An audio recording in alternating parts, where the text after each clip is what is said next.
There weren't any studios.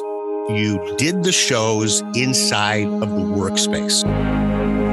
I realized at the beginning there was nothing that we wouldn't do or play. There was no script. There was no direction. There was nothing like this in the world. The very first time I walked into the building, it hit me like, I need to be here.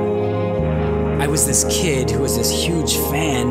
Now I'm here, now I'm a part of it. It's just talking about it right now gives me goosebumps. It was live TV, and as soon as that shot was over, he was halfway to Mars.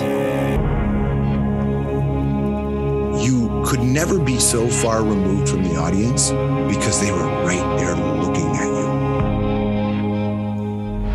you. There was no script, there was no direction, there was nothing like this in the world. And ladies and gentlemen, this happened in Canada. You're listening to a trailer for a documentary called 299 Queen Street West. It's going to premiere on Crave, and it's a show you need to see. It's about how a renegade Canadian channel called Much Music took on the world. They took on MTV. Take you back to August 1984. We're in the heart of Toronto's creative pulse. Much Music was a sound that would soon be heard around the world. It was the brainchild of two visionaries, John Martin and Moses Znaimer.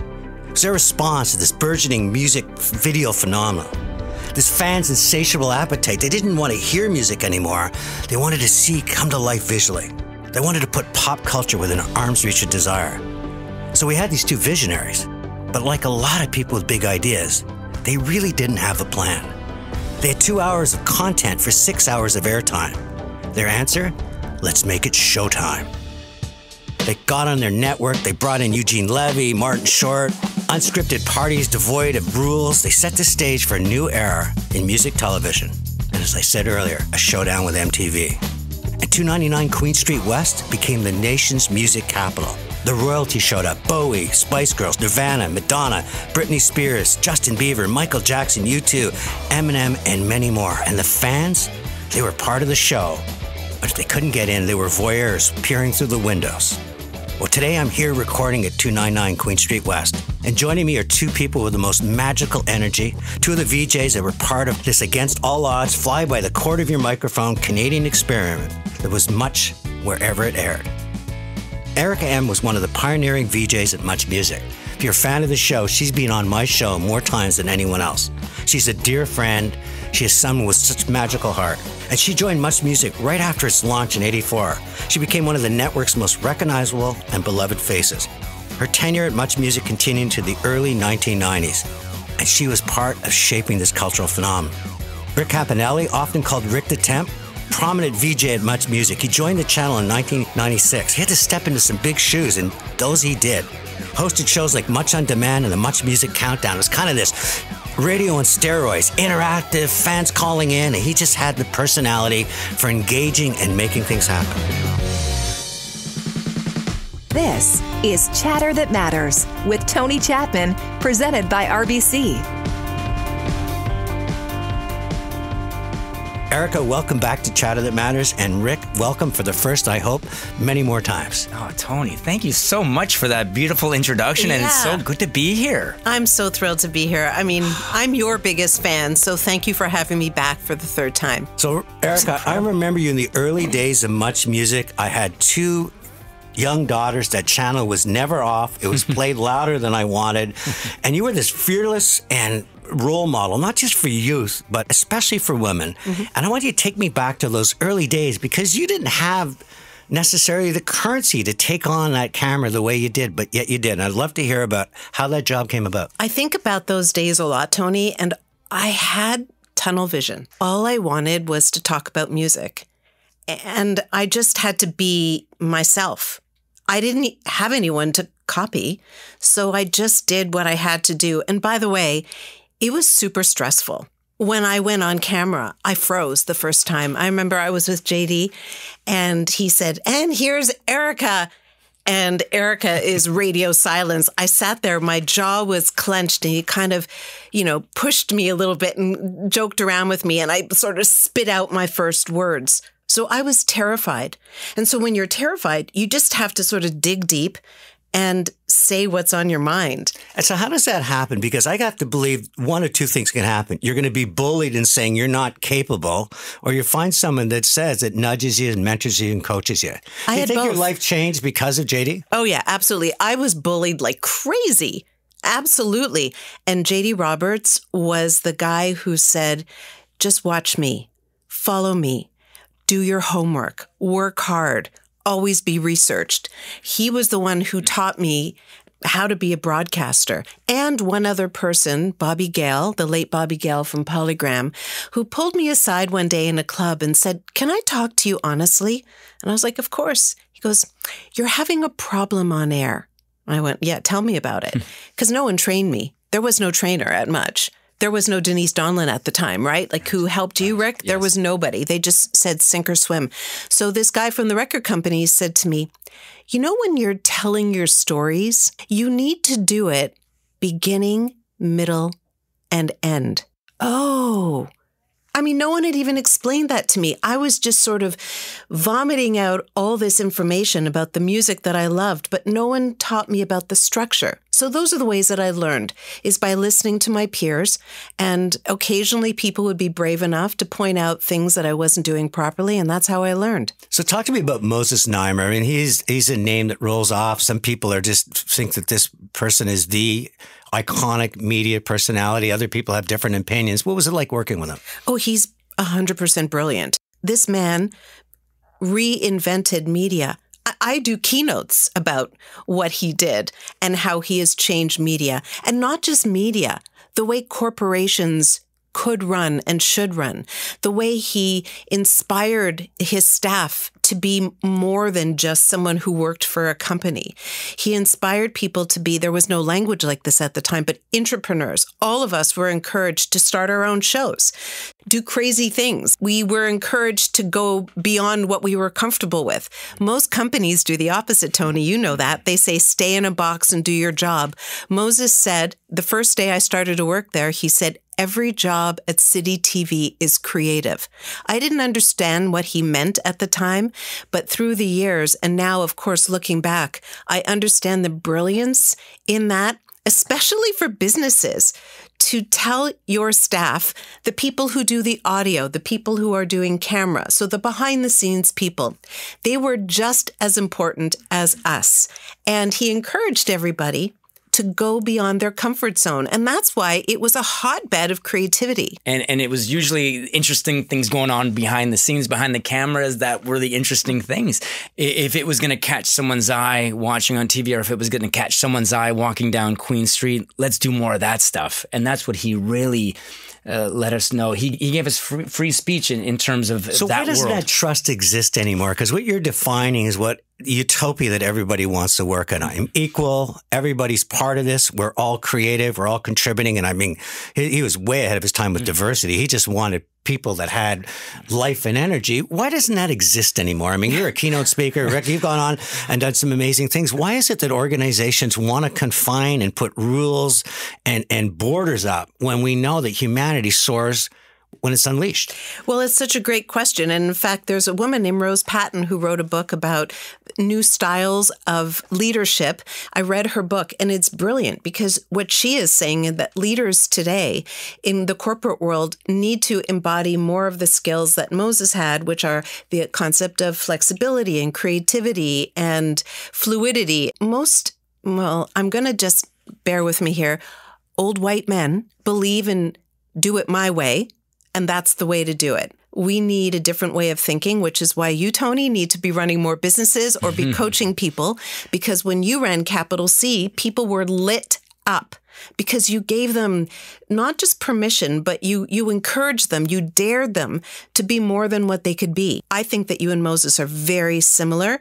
You listen to what's bubbling and then you synthesize it and then give the orders to the team, but they essentially built it. And then we're invested in the company. So, but Rick, let's build on that. Do you think the media has to shoulder some of this in terms of the fact that we're really talking about, do you trust each other? I've been out of the media since 2017 and back into the social media. I jumped in big time into social media. And what we were talking about earlier, how there were a lot of restraints put on things when corporate gets involved, there were a lot of, and that's what discouraged us, I guess, back in the day from, what I didn't sign up for this, but I see it coming around again. I see a lot of brilliant, creative people on social media doing their own thing. And that reminds me of Speaker's Corner, which Moses created back in the day. The original YouTube, I guess the original social media was that Speaker's Corner because it allowed anybody to go into that booth and speak their minds. And that's what social media is doing now. You can do your own thing. People are going to watch. Good for you. That's the cherry on the cake. Yeah. Like I know that the genie is out of the bottle with mass media now. That's why all the broadcasters are crumbling, because they keep on doing things the old way, but the world has changed. Media, technology has changed. If the technology changes, you need to change directions. And now all the newspapers and the large corporations are crying because they were losing audience share. It's because they're old and boring. And a great example of that is when Bell Media bought City and bought Much Music. And they imposed the old rules on a vibrant cultural voice, and it died because the audience wants authenticity, and the corporations want the old way of doing things, which is all bullshit. And we, now, the audience, go, no, we're going to go where people are giving us sort of authentic personality. You're listening to Chatter That Matters with Tony Chapman, presented by RBC. You spend your whole life doing the first few albums, and then suddenly everybody needs your attention. You have to do interviews, you have to travel around, and suddenly is it hard to come up with ideas? I don't know. I've just noticed that people expect more of a thematic angle with our music. They always want to read into it. And before I was just using pieces of poetry and just garbage, just stuff that just would spew out of me. Joining me in my studio today is the one and only Ehm and Rick Campanelli, two people with such incredible personality. So let's go back to the days of that authenticity, because what I'm fascinated with, and I'm going to tease you and let you know that you're going to actually have an opportunity to be part of this interactive tour if you happen to be living in certain cities. But take us back to the days. First with you, Erica. What's your favorite interview that you did? And then the second question, so you can think them both at the same time. And Rick, I'm going to come to you at the same time. Which is the one that got away from you? Okay, well, I'll do the second one first. Okay. Since why did I know you'd break the rules? And also because you should, as an interviewer, you should never ask a double-barreled question. Okay, Chris, I'm going to redo that question as an editor. No, you're going to keep that in. Okay. You're going to keep that in because people have to learn about the art of interviewing. Right. So the one that got away is U2. They never let me interview Bono and the band from U2.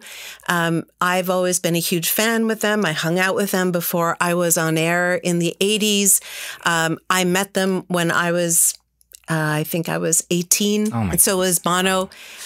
Because of Bono, I went to university. He suggested I go into PR. I met him at a club where I was DJing. So they have had a huge impact on my life, and they have been my favorite band for many years. Did you just see how that rolled off? I met him at a club when I was DJing. That could be an episode in itself, but go ahead. Did you know him as Paul Hewson then? Before Bono? No. Before Bono Box? No, he was Bono. Yeah. Okay. But the people at Much thought that I would fall apart or act foolish. I'm still angry to this day about that because I would have done the best interview like I did with Kurt Cobain, where I would have gotten Bono to talk about a lot of things that he probably had never talked about, but talked about in his book, which I read. So what was brilliant about you as an interviewer, and let's talk about Kurt, because you did get people who are on autopilot. I mean, you got to understand these media scrums. Sometimes you're seeing 20 Ericas in a day, and all of a sudden you show up maybe towards the end of the day and you change the criteria, you change the ground rules, and you create one of the most magical interviews. And I think it was one of the last ones he ever gave. Thank you, actually. Thank you so much for saying that. I've given a lot of thought to the art of interviewing. Listen, if I could do anything for my career, it would just be interviewing people. In fact, I was with my sister last night and she was saying, we've got to get you an interview show because that's what I love to do. I love the psychology of it. And for me, the most important thing, which I believe you do as well, is when you sit down with the person that you're about to interview, I want them to see me as a human being. And I want to ask questions about them as a person, things that you ask, I know, Tony, things that are not the typical ones that are in these junkets. You know, they're so easy to come by. And then not only that, but then listen to the person and respond. Because as you're doing right now, listening so intently, when you're an interviewer in the media and you're interviewing someone, but looking at your notes to see what are you going to ask next, the person feels like, well, you don't really give a shit about what I'm going to say, as opposed to building a conversation and then the person forgets that they're being interviewed and they become human. Now, speaking of forgetting, we are talking about Cobain in your interview with him. So now I'm going to hear about what you did because the audience needs to understand, because you're just, like this is arguably at the time one of the biggest stars in the world. And yes, you're a star in Canada, but your currency is very different. You're not walking in as a talk show host from an American television set. But that interview was magical. How did that come about? And how did you take control of something that his handlers would never want you to have control over? He walked into the room and I said, and I planned this, hi, do you want to do the interview? Now we're in a hotel room. This is a junket. So yes, he had about 20 interviews in a day. And I knew he was going room to room to room in Seattle. And so I had to get him to look at me like a human being and not just, in quotation marks, the media. So he walked in. I said, hey, how are you? Do you want to do the interview in the bed or on the porch outside, on the balcony? And he looked at me and he was a little bit confused. He went, the porch. And I was like, great, let's do it. Okay, I think it was Basil that shot it, our camera guy. And we set up outside. Basil just puts the camera on his shoulder. And then the first question I asked him is, so what are you reading these days? And he was like, what? Like, no one asks me that. He didn't say that, but his eyes said it. And the questions that I asked were kind of odd. They were like, why would you bring a child into the world when your album is so dark? You find the world very dark, and yet you brought a child in the world. Why? Like those kinds of questions. Who would ask someone like that? I asked him a lot of questions that could have gone sideways, but it wasn't live. So I figured, well, I can edit it. And I just watched him. He kind of chuckled to himself and he was like, this chick's weird. He's weird. And so I think he just felt like I was a peer. How about you, Rick? So you're coming in. This is after Erica's left the station. You've obviously grown up watching the station. How did you feel? Like I got to just now follow the sort of the format, or is it you said this is an opportunity to also put my stamp on it? Before I get to the answer to that question, I just wanted to say I watched Erica. I watched the interview with Kurt. I watched Steve. I watched Michael. I watched JD. I watched Master T. I watched them all. I was a religious viewer of Much Music as a teenager growing up. So Did you ever see yourself wanting to be interviewer, or was it more just a voyeur? I was into the idea of music video because I loved music. We all do. But you were Sporty Spice. I was Sporty Spice. I guess it was always a dream in the back of my head. I would love to do what Erica's doing. I would love to do what Steve's doing. But you never get there. It's just a wild dream that you have. But I loved all those interviews that you did. I was starting to tune in just to watch the interviews and what the VJs were up to after a while.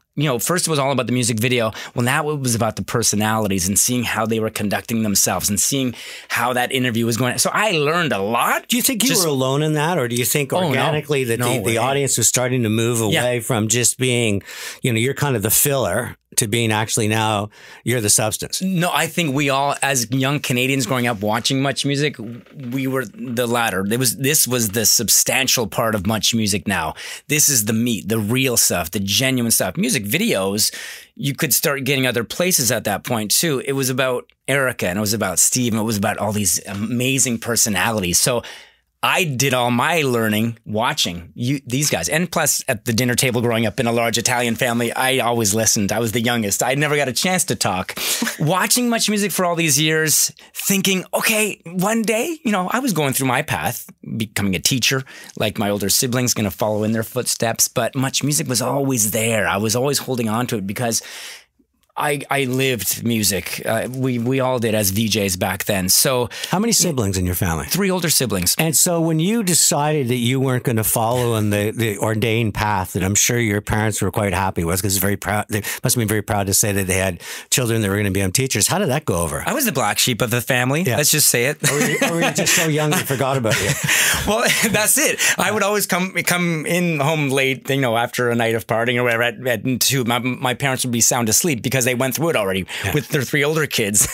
No, it's all good. No, they loved us. They loved us each equally. But when I went down this different path of doing something totally different, they were like, this is so cool. Like, we're so proud of it. We're proud of all of you, but this is kind of cool. We've never seen stuff done like this before.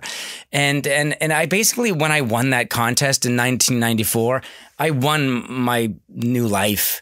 And it's thanks to Erica, again, like you guys, Denise, and the whole list of people that helped shape me once I got into that building. So, Rick, this show's about, overcoming circumstances and chasing dreams, changing your world and others. I mean, that's what the show's about. I want to tell me a little bit more about when I won that contest. What motivated you to enter it? How did that all come about? Because you just made a very important statement. That changed my life. It did. It really did, winning that contest. I used to enter contests nonstop back in the day. You did? Every contest that there was out there, I was a professional contest entrant. But, you put this contest, the temp contest, along with this station that I watched religiously growing up 24/7. I would watch the repeats. I knew that there were 8-hour live shifts. I would watch them again and again and again. So you put a contest combined with Much Music. I got to enter that contest. I didn't win the first year they came up with it. It was 1993 is that when they started it to go along with the movie of the same name, The Temp. I think it was a Paramount campaign, a promotion. You probably know more than I do.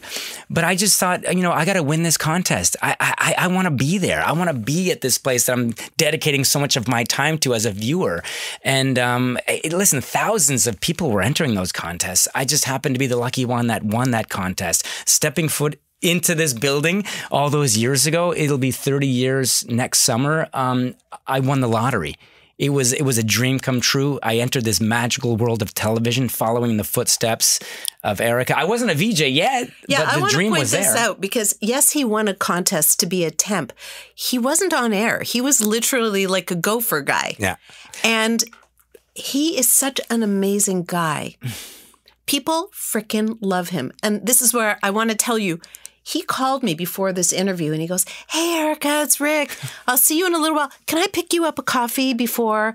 Wow. But he is so genuinely kind and interested in people because Much Music chose a cast of characters who each had very strong personalities. And this guy, Rick, is a love machine.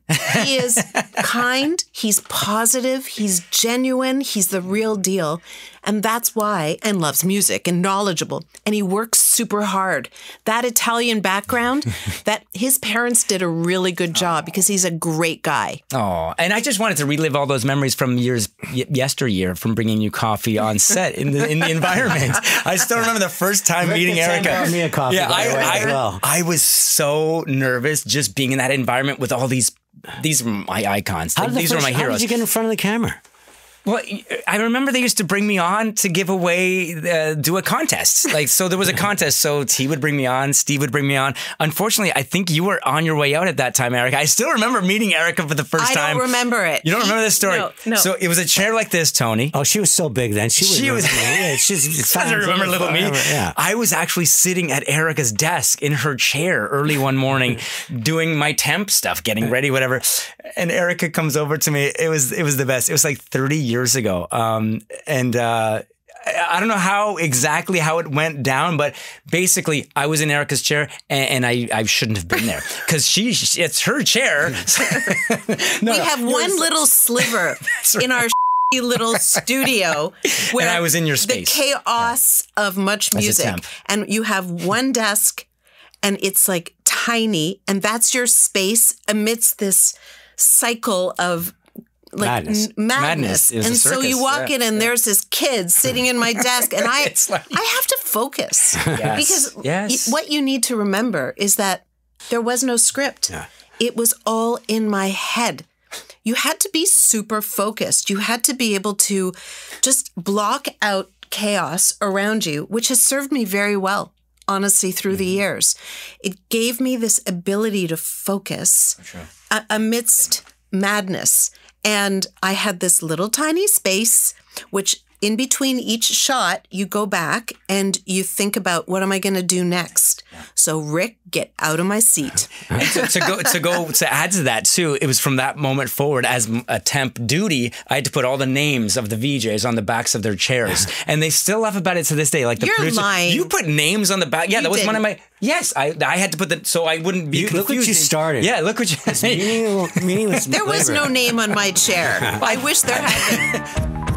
Coming up, Eric and Rick share some behind-the-scenes stories that are now prime time.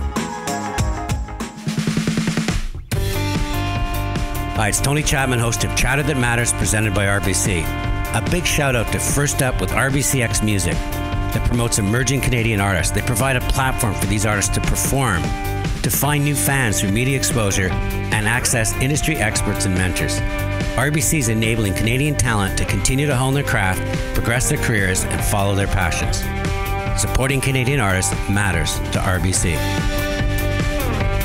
Be a station ID? Yes. Hey, this is Dennis Leary. And you know what? You're watching Much Music, where you're not allowed to say things like can you say You're listening to Chatter That Matters with Tony Chapman, presented by RBC. My guests today are Erica M. She's been on my show several times, and Rick Campanelli. It's his first, but I hope, first of many. So, Rick, I have one question for you. If you're looking back at that time, anything stand out as the moment? Listen, I was this kid that was plucked out of Hamilton, going to see rock concerts all the time, paying for them out of my own wallet. Now I'm a VJ and I get to go see concerts for free? You're going to give me a ticket to go see this? And you're going to give me their CD as well? I'm in heaven. And you're going to meet them. And you're going to meet them. Right. And in your case, become friends with them. Become friends with some of them. So that was huge for me. I lived in the venues. You were no longer an imposter and the temp, and you had arrived and said, I'm not only stepping in somebody's shoes, I'm now marching in my own path. To this day, Tony, I will always be just a fan and a viewer of music, of film, of TV. We all are. That's how we start. I'm not any different from any other fan out there of music, of film, of TV. And I've just kept myself in that lane. And, I appreciate the humility, and your parents are going to be smiling if they're still with you because you have it. But you're in the documentary. Let's talk about. But I'm going to say something. Yeah. What he said is actually accurate, because we were told at Much Music that we were not important or any more important than the camera person, than the director, than, We didn't want to be more important because that's more added pressure. It's true. We were all, it was almost like a communal team. So you go out into a bar and everybody knows you equally to the cameraman. Come on. Like this, I appreciate the culture and I celebrate it. I think it's wonderful. But at the same time, you're in front of the camera. The recognition factor shot through the roof, no doubt. But. And, both of you parlayed into some incredible work. I mean, a lot of people there's a great song, Bruce Springsteen, Glory Days. It's about sports, but a lot of people would have peaked at your career.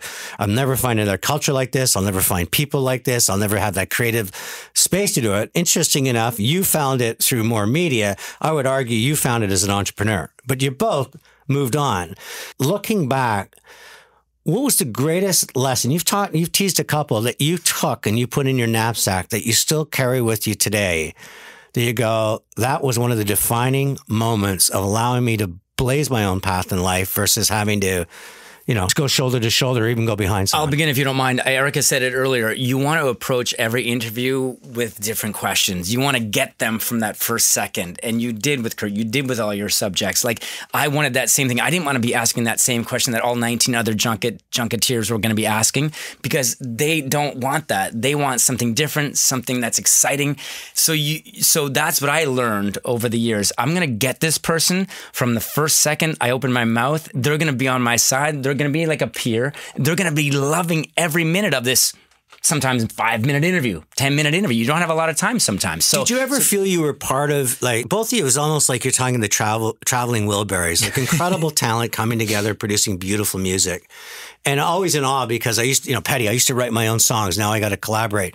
Through your career, I would argue that you were always very part of a collaborative cast, and you became a solo act. Why do you think that happened? I'm going to disagree with you, because when I became most alive is when I started Yummy Mummy Club, where it was a tapestry of voices. Yes, I was the boss, but it was 100% collaborative. It was like, I'm still connected to most of those women today. Yeah, I'm not implying you weren't collaborative ever, but you were the owner of that business. You became the Moses Znaimer of that business, in the sense that you shaped it. It was yours, and you brought a lot of the same principles of much to it. And it was fantastic. We worked together. I was in the agency business. That was one of the most, so far out of its time. Rick, I would say that you were always there saying, I'm going to add value to a platform that exists. I'm going to stand on it. They're going to know who I am, but I'm part of a band versus just a solo act. Is that fair? Well, thanks to Erica and the VJs that came before me, it was this place where everyone wanted to be. Everyone knew of it. Thanks to the pioneers here, Erica and Steve. So when I got to be a VJ, that platform was already up there. I was just adding to what they had already created. But even when you moved on into television and everything else, to me, you always were. You stole the scene without trying to be greedy. You came on, there was a lightning bolt, there was magnetism, there was a smile, there was energy, but you never tried to push anybody. No, it was never about me. It was always about the people that were coming in for a visit. It's a great lesson in life. So I want to talk a bit, as we get towards the end of the interview, you got this documentaries being created. Thank heaven. Like, I look at Jeannie Becker, who's a great friend of mine. These fashion television stuff was just dying in some vault somewhere. Yeah. Somebody had the brilliance to bring this together, piece it together. It must be the most magical thing for you two to relive your past. But it's going to be magical so what are the people going to see when this airs on Crave? And then I want to talk about you two being so gracious to actually go on tour and let audiences reclaim some of that interactivity. So first of all, what are they going to see in the documentary? I have a podcast called Reinvention of the VJ. So I've interviewed about 20 of the people and reconnected with many of the VJs. It's a brilliant podcast, by the way. And it was really interesting for me to get to re-know people again, or some people I'd never met because they were at a different era than me. So I had sort of done the groundwork. So when Sean Menard reached out to me to be a part of this film, first of all, I grilled him because, everybody wants to do a documentary about much music, but I find most people insipid, and I didn't trust him. So we had about a 2-hour conversation, and I said to him, whoa, not only will I be in your documentary, but how can I help you make it? You're a brilliant young guy. So I became a consulting producer on it, and I was able to tell him which people would bring different stories, because I already had a lot of those stories already. When I saw the finished product, it was so much better than I could even imagine, because it has an arc. It has a point of view. It begins before Much Music, and then it ends very sadly when Bell bought the company, and you see the change in culture, and you understand why the beauty that Moses had envisioned, that authenticity, that creativity, that ingenuity, the innovation, had kind of been sucked out by the end of it. You'll see it in the movie. It's a story. And Rick, you fly down to South by Southwest Festival at your own expense because you really want to show support for it. It must have meant a lot to you seeing that film. It did, Tony. I remember reaching out to Erica. Erica, are we going? Let's go. We got to fly down. This is such a huge part of our lives. Come on, let's go. Your reply to me is like, nah. I actually am uncomfortable in the public eye, to be honest. Do you believe that, Tony? I actually know Erica, and I do believe it on air. Erica, run for politics. The world, Canada needs someone like you because you actually think before you act, and you never hold back. But so, Rick, you go down and fly. What was it like? What was it like seeing it? What was the audience that really didn't know about it? Well, it was a year prior. Sean and I did our portion of the interview for the movie. Again, Erica introduced us, and she said, "Reach out to this guy." So we had a good long talk at Sean's place. And Sean, like Erica said, he's a brilliant documentarian. He did The Carter Effect. His mind is so genius, and you'll get to see this with 299 Queen Street West. So I said this was such a huge part of my life, being a VJ at Much Music. Even before that, being a viewer of Much Music, I want to be there. He wanted to send me clips beforehand. I go, no, I want to see it all in its entirety. So where can I do that? Well, you can come down to Austin with me. It's screening. It's galactic premiere, as we used to say when we used to They're introduce both from Hamilton, videos. these guys, so they really we're connected. Both from the Hammer.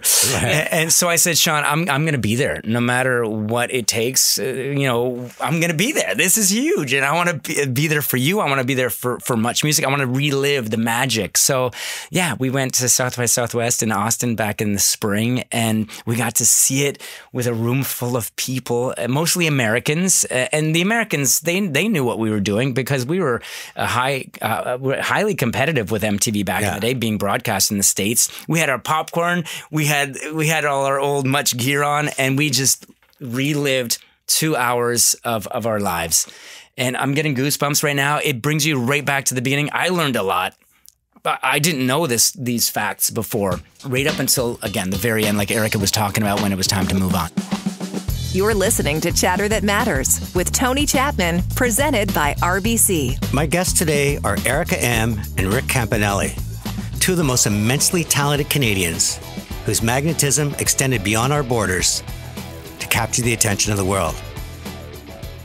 Talk to me about the tour you're doing, because both of you have agreed to come out. Yeah. And so they're going to play the film, and I'll put the dates on in the podcast notes, but you're going to come out, they're going to air the film, and then you're going to go on stage and the audience can chat with you? Yeah.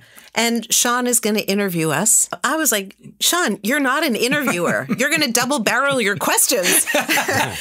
but the audience members get to ask questions too. It's going to be like an I&I. It's going to be like a live at Much. It's Are they going to be tape that? I hope they tape that. Well, Sean also said that he wanted to host because he said, I've interviewed all of you. Yeah. So I know what I want to ask you. Yes. Questions that I didn't get to ask you in the actual documentary. So he's going to host it, and hopefully everybody will come with questions and memories, and it should be a great night. So it's a movie screening and then a conversation after. I always end my show with my 3 takeaways, and Erica, yours was, I looked into Kurt Cobain's eyes. That is such an important lesson for people because we're so occupied and preoccupied with what's next and where are we? And I looked into his eyes when I asked that question. And I think that is such a magical piece of advice for people. Just slow down and look in somebody's eyes, look into their soul, and connect with them as human beings. And you do that as well, if not better than most. And Kurt Cobain looked right back into your eyes. Yeah. It was a beautiful conversation. Tony. It was a beautiful time for Much. That was a great... sad because we lost such a great talent just shortly after. Rick, I think your lesson for everybody is humility. I never wanted to own. I was there to bring out the best. All I cared about was. And this level of humility in a world that's all about how many likes and validation and look at me is something to embrace. And it's probably something that started with you as a young kid trying to hold on to the pork chop at the table when everybody's going after it. That's right. And the final one is that lesson for Canadians is we're capable of producing the best in the world. Yes. We're capable of putting content out that the world responds to, that with no budget and no script took on MTV. And yes, it takes the vision of a Moses Znaimer, and yes, it takes trust to allow people to do what they can do.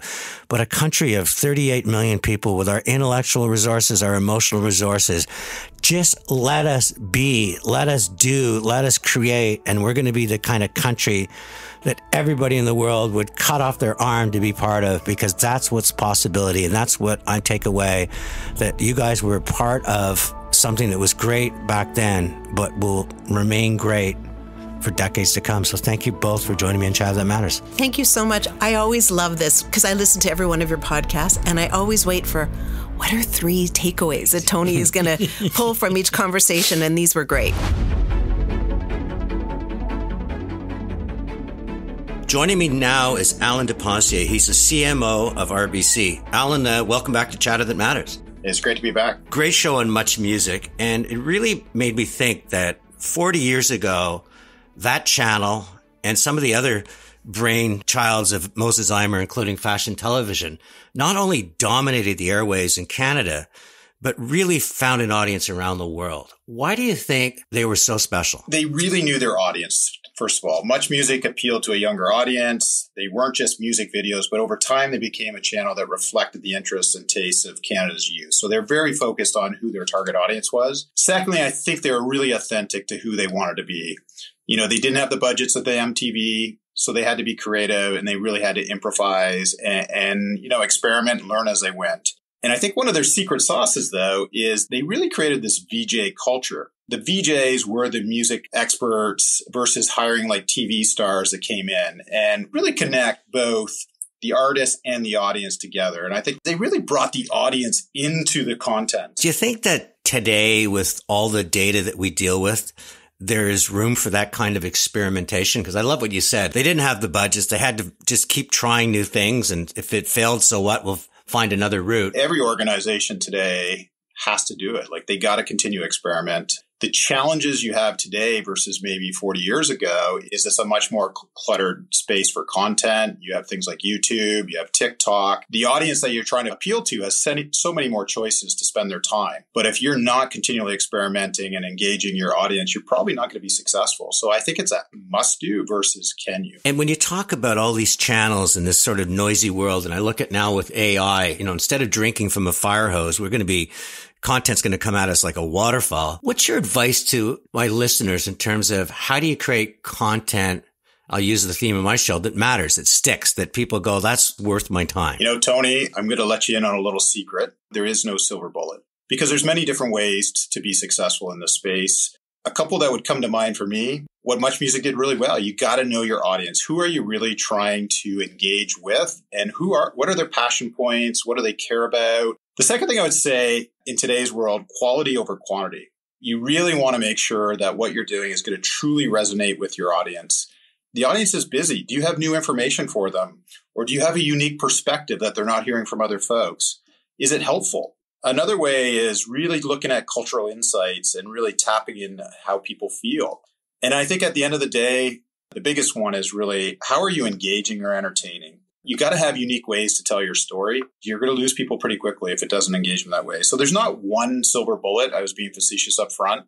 At a brand level, beyond an individual content contributor, most important thing is just be authentic to your brand. You want to know who you are and how you want to engage with that audience, because today's audience will basically call you out on it if you're not being authentic. It sort of dawned on me what Much Music was doing 40 years ago was using their platform and allowing Canadian artists, emerging Canadian artists, to stand on it, to get much needed profile, to feel what it's like to be on television or play in front of a live crowd. In many ways, you're kind of replicating that. I'd love you to tell the audience a little bit about what you're doing, because I know that within that community that listens to Chatter That Matters, there are people that really dream about singing for their supper one day. It's just so wonderful that music is back after living through COVID for a few years and most live events shutting down. So we're super excited to have like a stellar summer season this year, you know, in sponsoring some of the big programs, you know, whether it's in London, Ontario, we're doing Rock the Park, or, you know, Blues Fested up in Ottawa.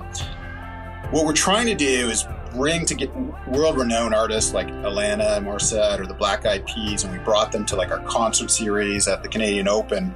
But every time we do those, when we bring folks in that have name recognition, we also try to pair that up with a lesser-known artist through our RBCX music program to help get them some profile and get them exposure to an audience that might not look at them or listen to them on a day-to-day basis. So we think that's a part of the role we can play. We also know beyond just them getting profile, There's lots of other things we can help them with their practice. We also help them with how to get their career going, how to manage their career, etc., which is also valuable to help them be successful, not only in their career, but also in their life. We just have a firm belief that the arts play a significant role in society, and it's important that we support at those earlier stages of a career.